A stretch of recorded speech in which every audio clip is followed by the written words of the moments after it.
Después de un tiempo tan hermoso, espero que la palabra del Señor también traiga bendición a nuestras vidas. Y me permitirán que a lo largo de este mensaje pueda en varios momentos hacer referencia a los 9 hermanos que hoy han hecho su profesión de fe. El texto de partida de este mensaje es 1 Corintios 1:30. Estuve hablando de este texto, el último mensaje, hablando de la sabiduría de Dios, de cómo Dios en su sabiduría había preparado un plan extraordinario para salvar a la humanidad. Antes incluso de la creación, ya Hijo y Padre habían preparado sabiamente un plan de Dios. Dice 1 Corintios 1:30, dice, mas por Él estáis vosotros en Cristo Jesús, el cual nos ha sido hecho por Dios sabiduría, justificación, santificación y redención. Por Él estáis vosotros en Cristo Jesús. ¿Dónde estás tú? Y quisiera que el Espíritu Santo me diera la sabiduría de poder compartir con ustedes lo que significa estar en Cristo Jesús. Porque todos sabemos lo que es estar en la iglesia, o estar en el trabajo, o estar en un cine, o estar en un campo de fútbol. Pero ¿qué es estar en Cristo Jesús? ¿Qué implica? ¿Qué significa? Porque la palabra de Dios tiene que hacerse real y práctica en nuestras vidas. Miren, déjenme leer algunos versículos, mismo aquí en 1 Corintios 12, 27, porque no es algo que Pablo dice en un momento, sino que son textos y pasajes que se repiten a lo largo de la palabra de Dios. 1 Corintios 12, 27, vosotros pues sois el cuerpo de Cristo, y el cuerpo es estar en Cristo. Sois el cuerpo de Cristo y miembros, cada uno en particular. Y en 2 Corintios, capítulo 13, versículo 5, dice, examinaos a vosotros mismos. Nadie tiene que corregiros. Examinaos a vosotros mismos, dice Pablo. Probaos a vosotros mismos. ¿O no os conocéis a vosotros mismos que Jesucristo está en vosotros? A menos que seáis reprobados. Jesucristo está en vosotros. Y Romanos 8, 9 y 10, dice, mas vosotros no vivís según la carne, sino según el Espíritu, si es que el Espíritu de Dios mora en vosotros. Y si alguno no tiene el Espíritu de Cristo, no es de él. Pero si Cristo está en vosotros, el cuerpo en verdad está muerto a causa del pecado, mas el Espíritu vive a causa de la justicia. Y segunda de Pedro 1:8 y Tesalonicenses 1:12, hay tantos versículos que hablan de lo que significa, de lo que implica, de lo que es estar en Cristo. Y como decía, en un solo versículo donde lo describe es en 1 Corintios 1:30.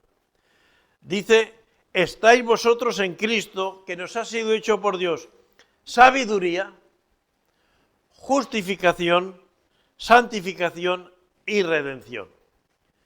Estar en Cristo es vivir estas tres realidades en nuestras vidas. Y es lo que voy a hablar en esta mañana. Voy a intentar no ser demasiado extenso para no ser pesado, por lo menos, pero hablar de la redención, de la justificación y de la santificación. Eso es la vida en Cristo Jesús. La redención, redimir una cosa, es pagar el rescate para obtenerla. Es liberar a alguien de la esclavitud o de la maldición. Y eso es lo que ha hecho Cristo Jesús. Cuando nos ha redimido, Él ha pagado el precio de nuestro pecado. Y lo ha pagado al único precio que se podía pagar, a precio de sangre. No era un precio de obras, no era un precio de dinero, era un precio de sangre. El Hijo del Hombre no vino para ser servido, sino para servir y dar su vida en rescate por muchos. Marcos 10:45. A eso ha venido Jesús. No ha venido a ser un personaje histórico, no ha venido a contarnos las parábolas, las profecías, no, Jesús ha venido a dar su vida en rescate por mucho. Y el apóstol Pedro nos habla del precio, porque redimir tiene un precio. Primera de Pedro, capítulo 1, versículo 19. Vamos a leer el 18. Primera de Pedro 1, 18 y 19. Sabiendo que fuisteis rescatados de vuestra vana manera de vivir, la cual recibisteis de vuestros padres, no con cosas corruptibles como oro o plata, sino con la sangre preciosa de Cristo, como de un cordero sin mancha y sin contaminación. Realmente ese es el precio de tu salvación. Por eso, fíjate si tú vales para Dios. Alan, que estoy mirando, a Jazmín, que está a su lado, a Luis, a vosotros 9, a todos ustedes. Fíjate si vales para Dios, que Él ha pagado con su sangre. Por eso tenemos que amar al hermano que está a nuestro lado, porque ha pagado Cristo con su sangre por la redención de ese hermano. Y cuando alguien te diga, o tú venga pensamiento, es que yo no sirvo para nada, fíjate lo que sirves para Dios, que ha pagado con su sangre, te ha redimido con su sangre. No hay cosa que tenga más valor en el mundo. No podíamos salvarnos de otra manera. El sacrificio en el Antiguo Testamento moría un cordero real, pero volvían al pecado y no había un cambio. Jesús vino para que hubiera un cambio en nuestras vidas, para que hubiera una transformación. Y por eso Él nos ha redimido con su sangre como un cordero, sin mancha y sin contaminación. Como dice Pablo en Tito 2:4, quien se dio a sí mismo por nosotros para redimirnos de todo pecado, de toda iniquidad, y purificar para sí un pueblo propio, celoso de buenas obras, que sirvamos al Dios vivo. Somos el pueblo de Dios, hermanos.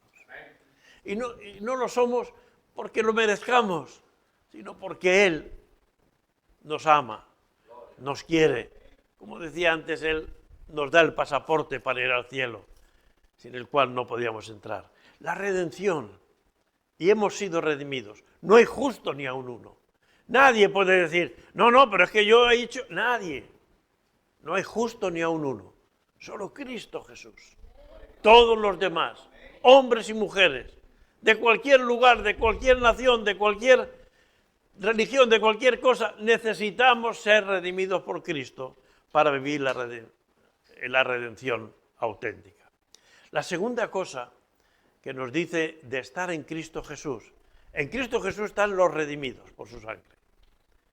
Pero además, porque no basta,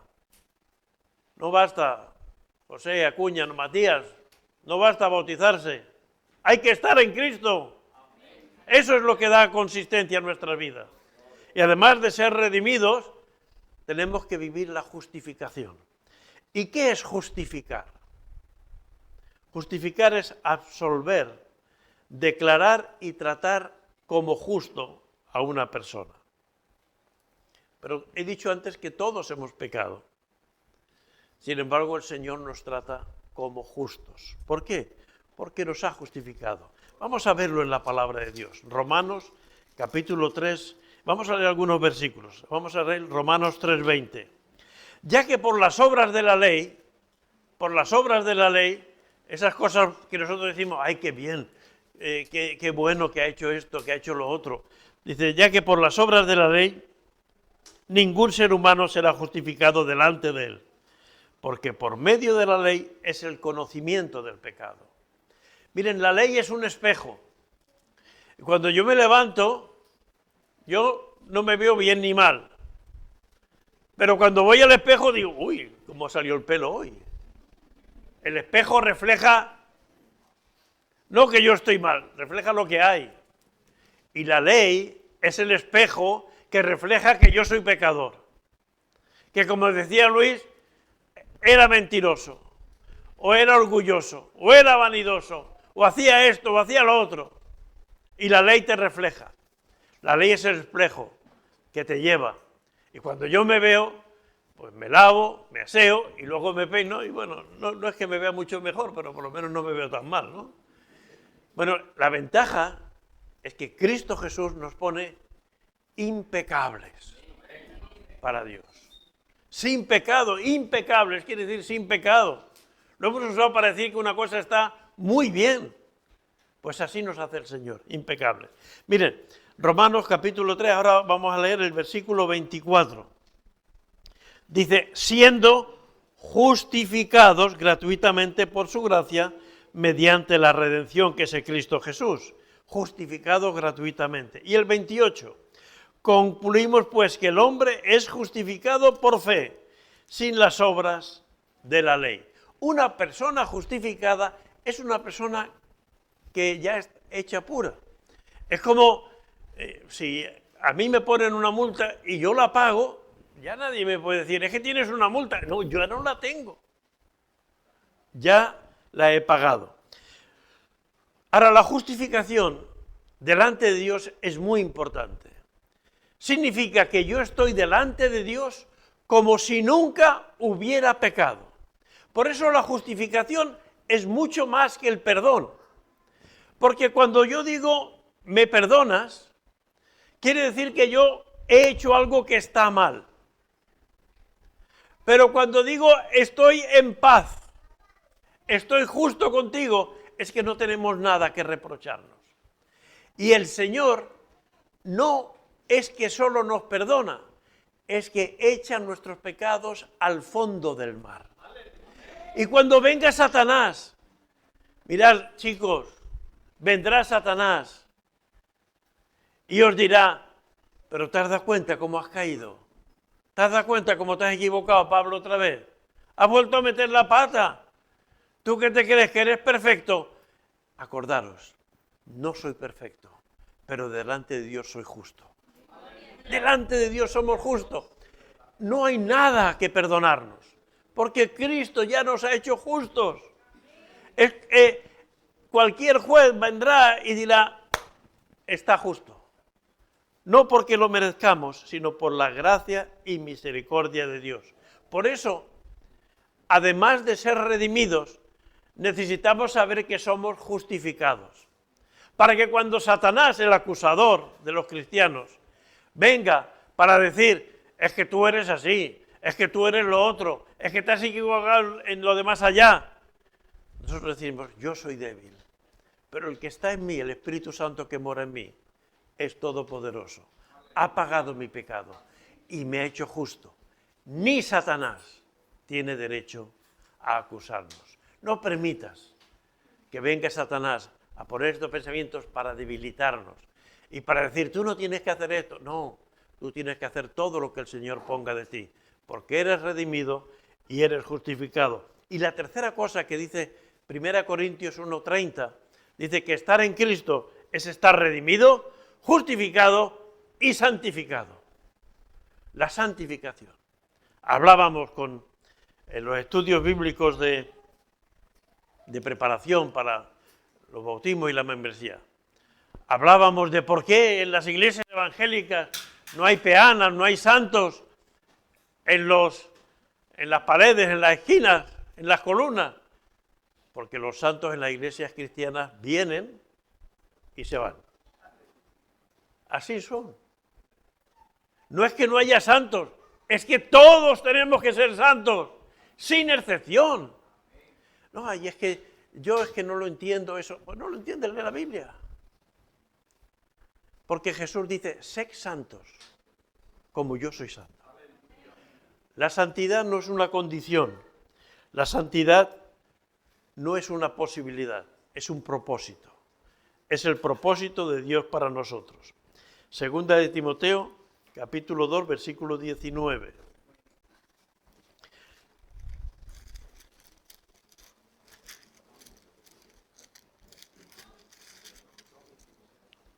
Dice, pero el fundamento de Dios está firme, teniendo este sello. Conoce el Señor a los que son suyos, y apártese de iniquidad todo aquel que invoca el nombre del Señor. Pero en una casa grande no solamente hay utensilios de oro y de plata, sino también de madera y de barro, y unos son para usos honrosos y otros para usos viles.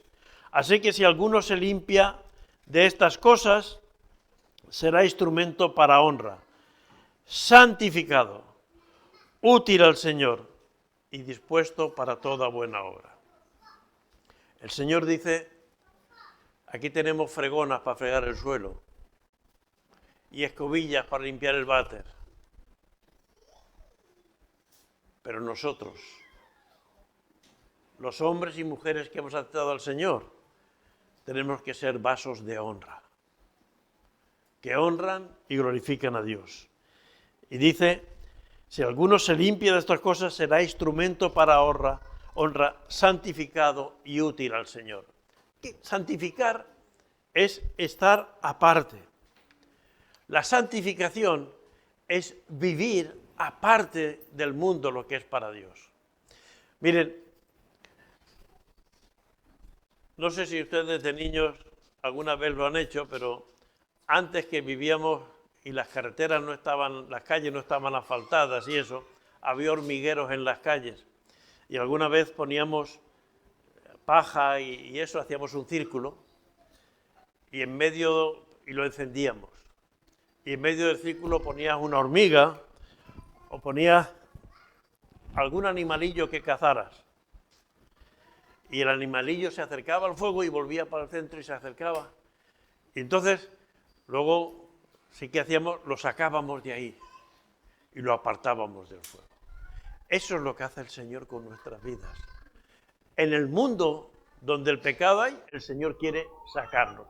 Eso es santidad, vivir apartado del fuego del mundo. Y hay dos partes en la santificación. Una es lo que Dios hace en nuestra salvación, cuando el Señor nos salva, nos declara limpios de pecado, nos declara justos delante de Dios, pero la segunda cosa importante en la santificación es lo que Dios espera de nosotros. Dios ya ha hecho cosas en vosotros, hermanos que os habéis bautizado esta mañana. Dios ha hecho cosas en vosotros, cosas de las cuales habéis dado testimonio, que os sentís perdonados de pecado, que os sentís confiados en el Señor, que queréis poner la fortaleza en la palabra de Dios, pero ahora hay una cosa que el Señor pide que vosotros también encomendéis a Él su camino, y es que Dios espera que seáis santos, apartados para Él, porque la santidad, digo, es la opción de Dios. Jesús nos ha limpiado de nuestros pecados, redención.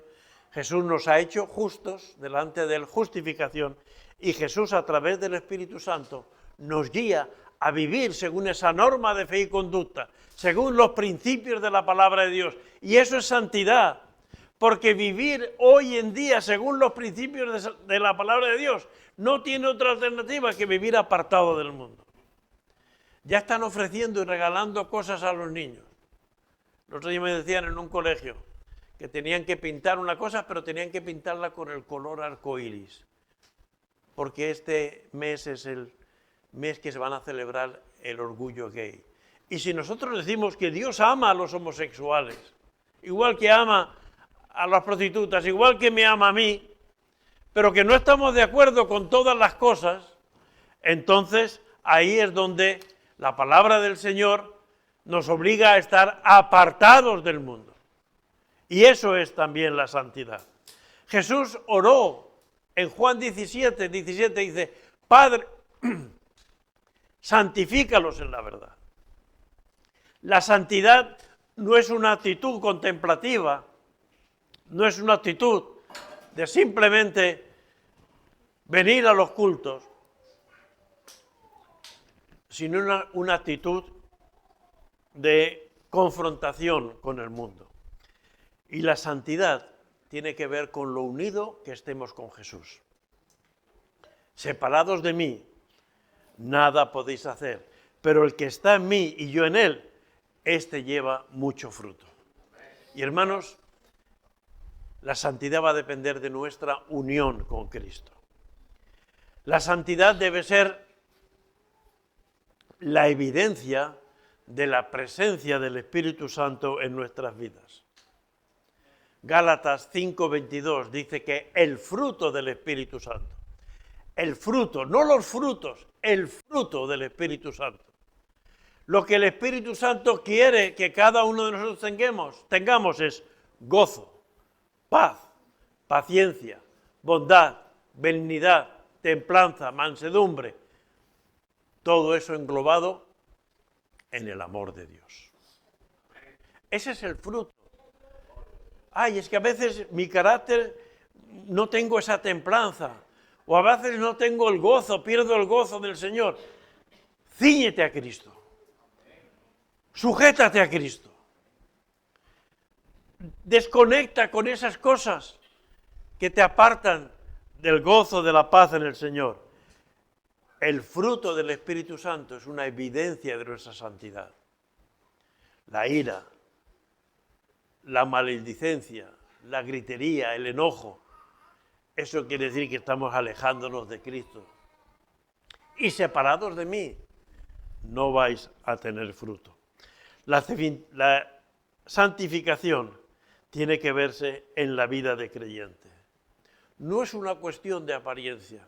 Jesús contó aquella enseñanza cuando hablaba de los que van a ser condenados o los que van a ser perdonados.